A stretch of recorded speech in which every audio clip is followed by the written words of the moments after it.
Turn down the eldest one a bit. Turn him down a bit because he's still there anyway. In 1983, I pulled down to Harlow. And I'd heard about born-again Christians before, but I'd never met one. I didn't know what one looked like. Didn't know anything about Christians really. I'd heard about these trials becoming Christians, but I thought, what hypocrites? I mean, what job will they do now? They'll do anything at all. The children, but now they're using the name of God to get money. That's just what I thought it was. So I'd never met anything I didn't know.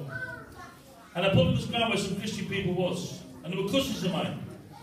And they used to be the biggest thieves that ever walked on land. Nothing was safe. And they started telling me about God, and I thought, however can these people tell me about God? They're the biggest thieves in the world. I was so self-righteous, I thought it was so much better than everybody else. Anyway, but their lives had changed. And they'd have meetings on the ground and we'd be singing and clapping and dancing and all. Anyway, they started to show me some things out of the Bible. And I was a good reader and they were bad readers. And I thought to myself, the first thought was, this can't be right because I've never heard this before. It said that Jesus, it showed me the part where Jesus said you must be born again. Unless a man is born again, he cannot see the kingdom of God. And a couple of other scriptures that I couldn't believe. I'd been to school, I'd been to church, I'd never heard none of this. Anyway, me and my wife was in London and I went to Harrods and I bought a Bible. So I didn't know what a proper Bible was. I thought I'll get one out of Harrods, it'll be a good Bible. It won't be what the Christians have got to be a real Bible. I thought they had a different Bible. All the Bibles are the same. Anyway, I started to read the New Testament for myself. And I read the whole of the New Testament from Matthew to Revelation. And I only learned one thing. I learned one thing, that I wasn't a real Christian. Even though I thought I was.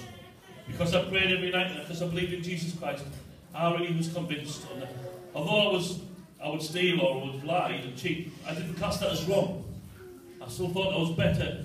I thought my good deeds were my bad deeds. I thought I would help anybody that was sick or poor, or I felt myself a good person. But I realised that day when I finished reading the New Testament that I wasn't a Christian.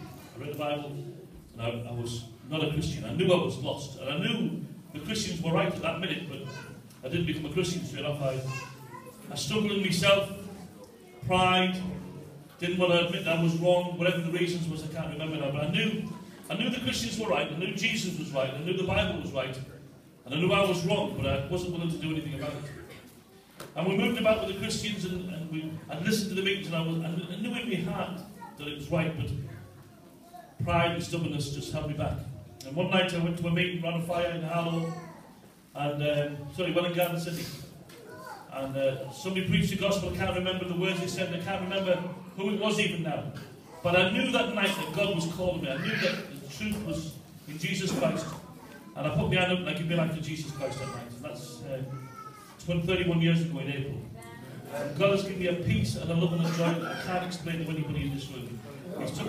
Listen, I'm nowhere near perfect. I'm not the man I should be, but I'm not the man I was. Jesus Christ has changed my life. He took away so many things and He replaced them with so many things that are so much better. I've got a love and a joy and a peace. I've got a happiness. I've got a marvelous family, and I've got the family of God around me. I thank God for every day of my life. God bless.